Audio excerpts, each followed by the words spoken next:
The judge told the bailiff to cuff me and take me to jail for 48 hours, over a stop sign I knew I'd obeyed. He called me typical, called me arrogant, refused to even look at the video that proved my innocence, and the whole courtroom watched while he tried to crush me for daring to stand up to him. So let me ask you straight, if a judge looked you in the eye and abused his power right in front of you, would you shut up and pay, or would you burn his little kingdom down? My name is Dr. Lena Dawson. I'm a museum curator, a historian by trade, and until all this happened, I was the kind of person who believed you handled things quietly, professionally within the lines. And yet, this is the story of how a $150 traffic ticket turned into one of the biggest judicial scandals in Virginia history. How a racist judge found out the hard way that his robe wasn't armor, and how I learned that sometimes, if you don't push back, the system will grind you into dust and never look back. It didn't start dramatic. No thunder, no chase, no big soundtrack. It was a Tuesday in early October, one of those flat, metallic gray days over northern Virginia, where everything feels like it's been washed in the same dull light. I'd been at the Smithsonian all day, in a long, boring, necessary meeting about budgets. Old paper, old ships, old ledgers, arguing for the money to keep history from rotting. That's my world. Not protests, not viral moments. Dust context records receipts. You know what I mean. I was driving home in my dark blue Lexus. Not some flashy exotic, just a safe, sensible car I liked because the seats didn't wreck my back. Robert, my husband, had told me to get the bigger SUV. But I'm stubborn, so I didn't. I came up to the intersection at Chainbridge Road and Langley Lane. Nobody behind me, nobody flying through nothing urgent. And because I'm me, and because I'm a black woman in America who grew up being told, you stop fully, you signal early, you give nobody a reason, I came to a complete stop. I actually counted in my head like I always do. 1 Mississippi 2, Mississippi 3, Mississippi. Left, right, clear. Then I eased forward. If this story were fair, that would be it. Half a second later, the sirens hit. It wasn't a gentle whoop. It was this violent scream that punched a hole in the quiet. I glanced in the rear view and saw a cruiser that might as well have risen up out of the asphalt lights, flashing like I'd just hit a kid in the crosswalk. I felt that familiar weight sink in my stomach. Yeah, that feeling. I pulled over, shifted into park, unbuckled my seatbelt, reached for my purse on the passenger seat so I'd have everything ready. I know this drill a little too well. Then there was the tap on my window, not a polite knock. A sharp, fast, impatient tap with his flashlight. Middle of the day, clear as anything, but he wanted to send a message. I rolled the window down. Good afternoon, officer. Was there a problem? He was late 20s, buzz cut. Jaw tight, that face, like the world disappointed him for existing. He didn't answer my question. His eyes slid over the inside of my car first. Leather, clean, no mess. Professional bag on the seat. Then he looked at me. License, registration, and proof of insurance, he said, flat as concrete. I handed them over. He read the name on my license. Dr. Lena Dawson. Doctor, huh? Yes, I said, calm, nothing extra. He flicked his gaze back to the Lexus. This your vehicle? Let me pause there. Because there are different ways to ask that question. There's, is this vehicle registered to you? Which is normal. And then there's, this your vehicle? Real slow, like he's weighing whether you belong in your own life. And if you've ever heard that tone, you know exactly which one it was. I felt the anger thud in my chest once, then twice. But I swallowed it down, because anger in that moment is a luxury I cannot afford. It is registered in my name, I said. He nodded like he didn't believe me, like the system had made a clerical error. You ran that stop sign back there, he said. I frowned. I'm certain I came to a complete stop, officer. He smirked. No, ma'am, you did what we call a rolling stop. Barely tapped the brakes. You people are always in a hurry. You people, if it were you, what would you have done right there? Let it slide. To get out of the conversation faster. Or feel something cold settle in the back of your mind. My husband in his line of work is professionally paranoid. That's why I have a dash cam. It was on. It saw everything. Officer, I said. Still polite, still measured, I did stop. My dash cam footage will confirm it if you'd like to review it. His eyes hardened. That offer offended him. You threatening me with a camera, he snapped. You think that makes you special? He took my documents, walked back to his cruiser and sat. And sat. 10 minutes. 15. Not running anything. Just stewing. Planning. When he came back, he had a ticket already written. He shoved it toward me. Sign here. I started. Officer, I believe this is a mistake. Sign, he cut in. Or I add failure to comply and we take a ride downtown. Your choice. I signed. Not because I agreed. Because in that moment you do the math. He ripped my copy, threw it at me, more than handed it. Your court date's on there, if you're stupid enough to contest it, he said. Slow down. Then he smirked again. That smirk rode home with me. $150. I could have paid it. I could have rolled my eyes, cursed him in my kitchen, and moved on. That's what the system counts on. Make the lie cheaper than the fight. I sat there at the counter, staring at that ticket for a long time. When Robert finally came home from the Hoover building, he found me in the half-dark, just the stove light on, staring at that pink slip, like it was heavier than it looked. Rough day, he asked, loosening his tie. I slid the ticket toward him. I was profiled. He read it. I watched him clock the officer's name. Keats, he muttered. I know that name. He's a hothead. He let out a long breath. Lena, just pay it. Please, it's not worth it. It is to me, I said. He lied. He talked to me like I stole my own car. He hit me with you people. He did it because he thought I was just a black woman alone in a nice car who couldn't touch him. That's exactly why it's worth it. Robert sat down across from me. He knows my stubborn. He married it. The system is not built for this, he said gently. You're going to go into traffic court. You'll get some judge trying to clear 100 cases before lunch. He'll rubber stamp the officer. They'll find a way to ignore your camera. You'll lose, and it'll hurt worse. I have the footage, I said. And they have 1,000 excuses, he said. Bad angle, not official, irrelevant. You know how it goes. Yes, I said. And I have one thing they don't get to decide. I'm going to fight it, and I'm doing it as myself. Not as your wife. Not as, do you know who my husband is? As Dr. Lena Dawson, citizen, because that should be enough. He rubbed the bridge of his nose, then gave me half a smile. If you fight at Fairfax County General District Court Traffic Division, that means Judge Gregory Harding. Is that going to be a problem? I asked. He hesitated. He's old guard, petty, loves his power. Reputation for going hard on people who talk back, especially defendants who don't look like the brochure. Be careful with him. I'm always careful, I said. A lie I believed when I said it. Here's a pattern interrupt for you. I was not ready for just how bad he really was. Court day. Fairfax County Courthouse. A brick block, pretending to be colonial chic, already tired around the edges.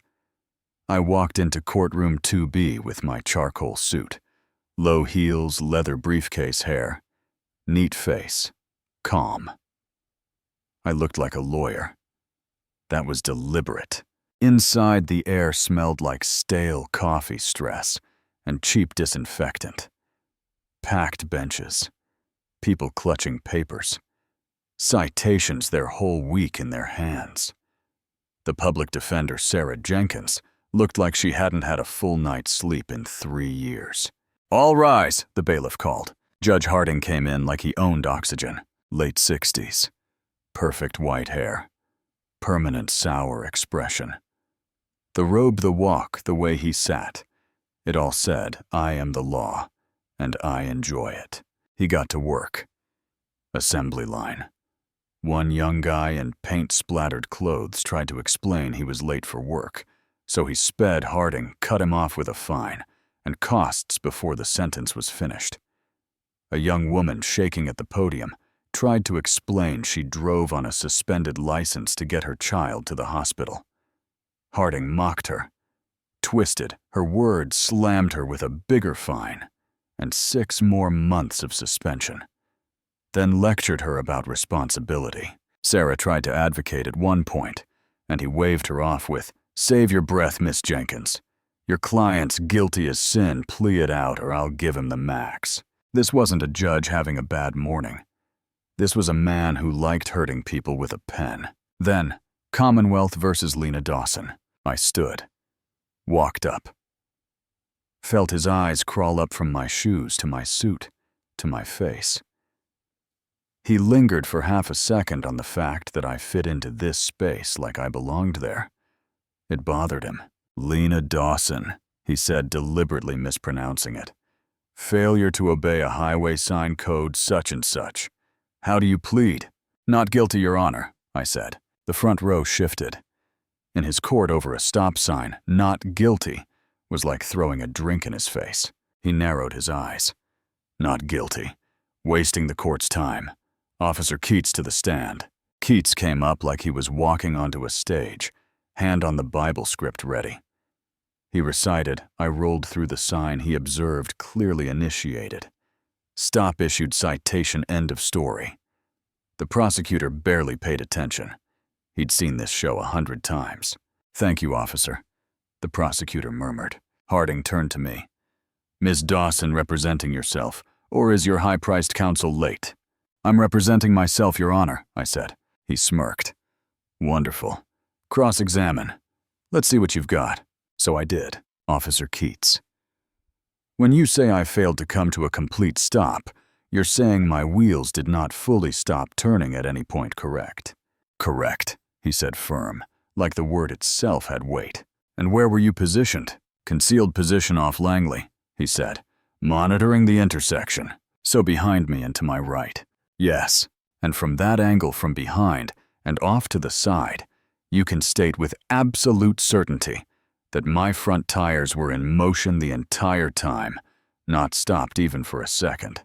"I'm trained to observe," he snapped. I let a beat hang. "And are you trained to review dash cam footage?" I asked. The room shifted. Heads came up. "Objection," the prosecutor said quickly. "She's testifying." "Sustained," Harding said sharply. "Ask questions or sit down. This is not a TV drama." "Of course," I said. "Officer Keats, do you recall me offering to show you my dash cam footage at the scene?" Keats blinked. "I don't recall that. It was right after you asked if the car I was driving was my vehicle," I said. "Does that help your memory?" "Objection relevance, she's badgering." The prosecutor tried again.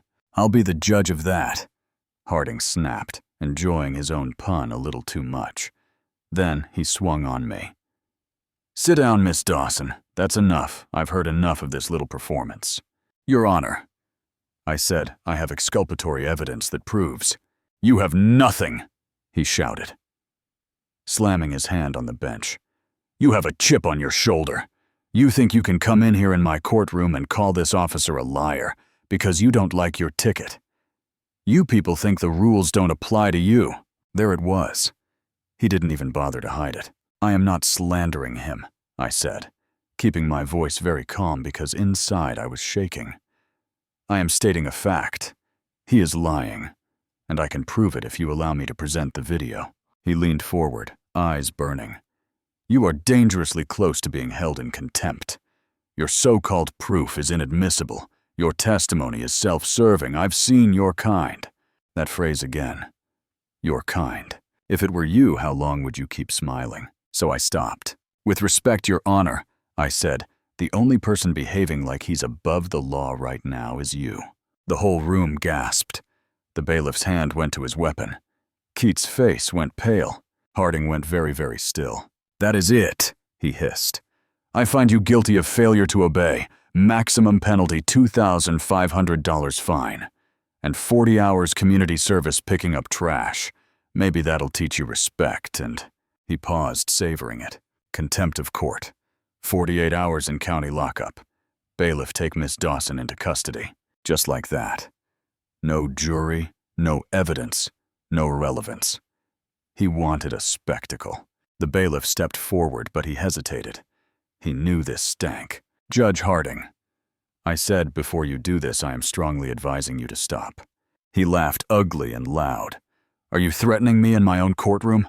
This is incredible." "I am not threatening you," I said.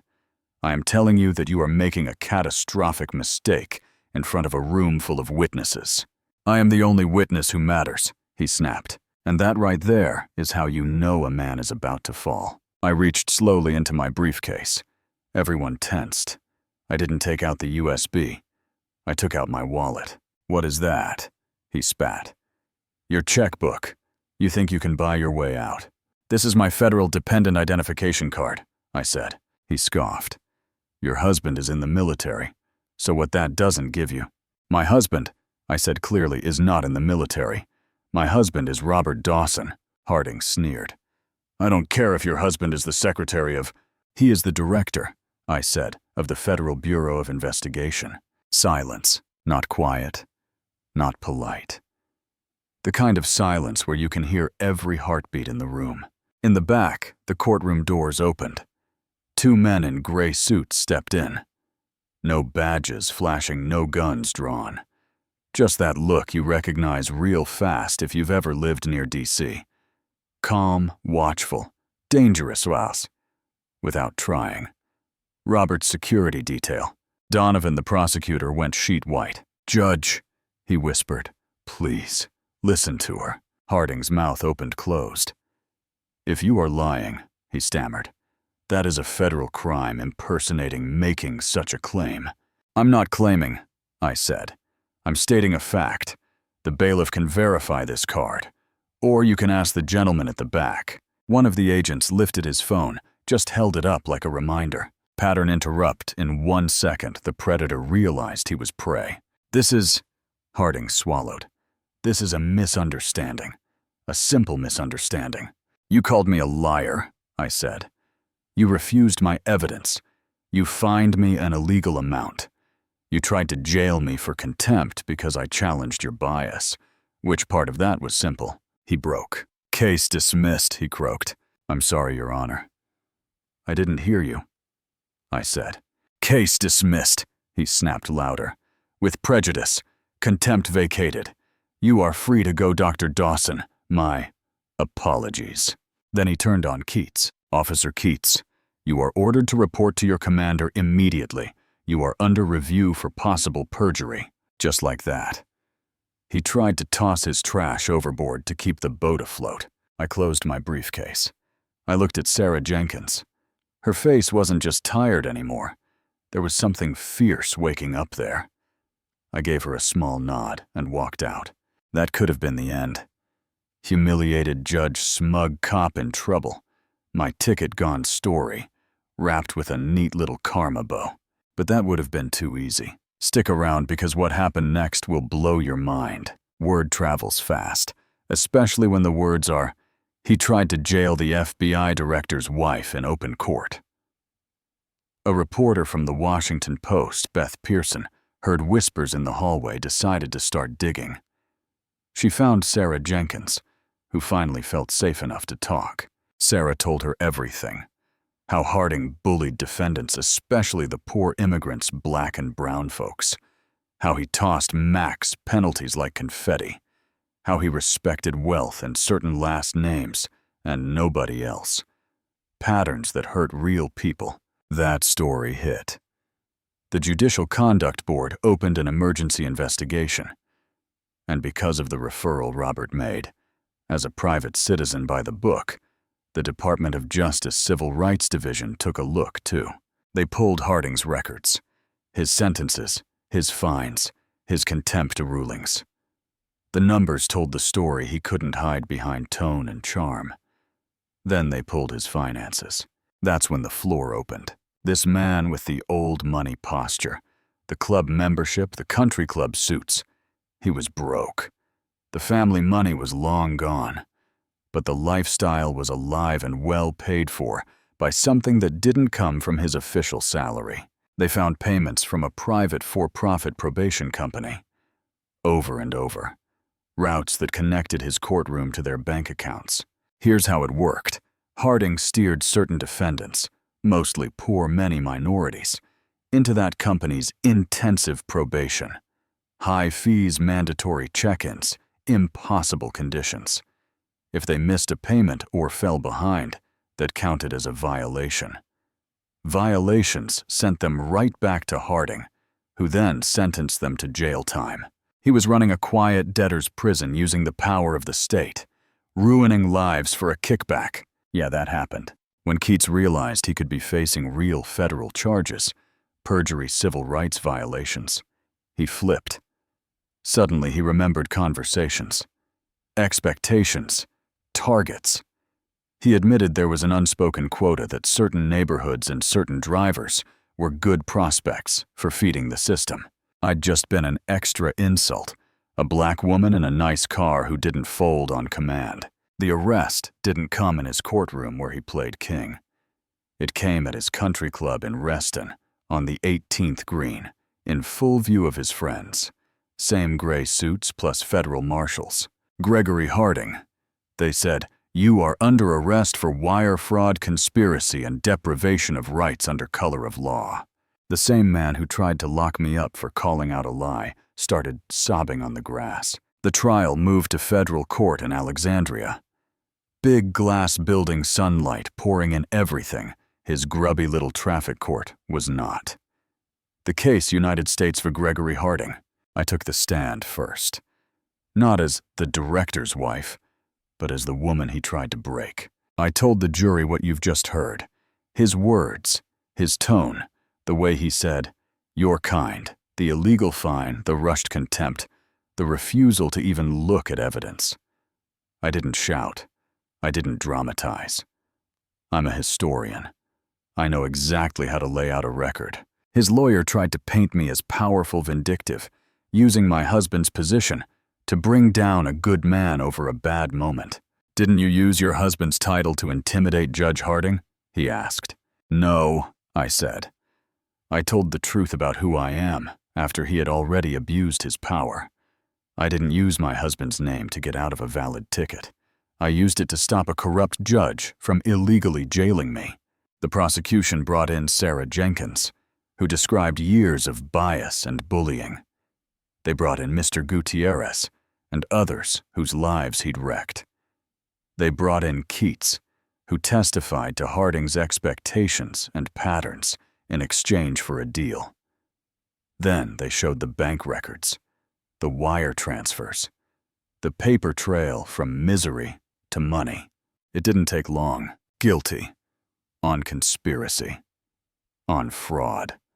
On deprivation of rights under color of law. Count after count. Then came sentencing. Harding shuffled in wearing an orange jumpsuit, 2 sizes too big shackles on his ankles. No robe, no gavel. Just a worn-out old man who suddenly wanted mercy from a system he'd twisted into a weapon. The prosecutor asked for the max, 20 years, laid out the victims, the broken trust, the deliberate cruelty. His attorney begged. Age, health, decades of service. Harding turned to me, tears on his face, and tried one last time. "Dr. Dawson," he sobbed. "I am so sorry. I was a monster. Please ask the judge for mercy." I looked at him and saw not a monster, not something powerful and mythical, just a coward who had worn a robe like camouflage. He wasn't crying for the people he'd destroyed. He was crying because he'd finally been dragged into the light. I said nothing. The Judge Patel did not buy the performance either. She laid out exactly what he'd done, used the bench as a criminal enterprise, sold justice to the highest bidder. targeted the vulnerable, corrupted the law. Then she sentenced him to 15 years in federal prison. No parole. Some people said it was too much for an old man. Some people said it was nowhere near enough for what he'd done. What do you think? When Robert and I walked out of that courthouse, the press swarmed microphones, waving cameras, flashing hungry for sound bites. I didn't give them one. This wasn't to me a movie moment. It was cleanup. It was accounting. The real victory wasn't Harding and Orange. The real victory was that Sarah Jenkins now runs a funded state oversight commission with the power to investigate judges like him. It was that people like Mr. Gutierrez had their records expunged, their fines refunded. That victims of that probation scheme are part of a massive class action that's tearing that company apart. But there's something I need you to sit with. None of this. Not one piece of it would have happened if I hadn't had a dash cam. If my husband weren't who he is. If those agents hadn't stepped into that room at exactly the right time. Harding didn't suddenly learn to respect black women. That day he learned he picked the wrong one. And that should bother you. We love stories where karma is clean, where the bad guy falls, where justice lands, with a satisfying thud. But for every Harding who gets exposed in a headline, how many sit in quiet courtrooms in uniforms at desks, making decisions about people who don't have cameras, don't have connections, don't have anyone to nod to in the back row? If it were you standing alone in that courtroom with no proof, no title, no one watching, do you believe the outcome would have been the same? Do you think that's fair? Or do we only call it justice when power collides with bigger power and loses? I want to hear from you. Was 15 years too harsh for an old judge who made mistakes, or too light for a man who ran a human vending machine out of his courtroom? Have you or someone you love ever been talked down to, profiled, or punished by someone who knew you couldn't fight back? Do you think stories like mine are proof the system works? Or proof it only works when someone important is watching? Drop your thoughts in the comments. Argue with me. Agree with me. Tell your own story. Share this video with someone who still thinks a small ticket is no big deal, or who believes titles and robes automatically mean integrity. And if you believe that no one, not a cop, not a judge, not even the wife of the FBI director, should ever be above the law, hit like, subscribe, and stay with us, because we're going to keep dragging these stories into the light until there's nowhere left for this kind of abuse to hide.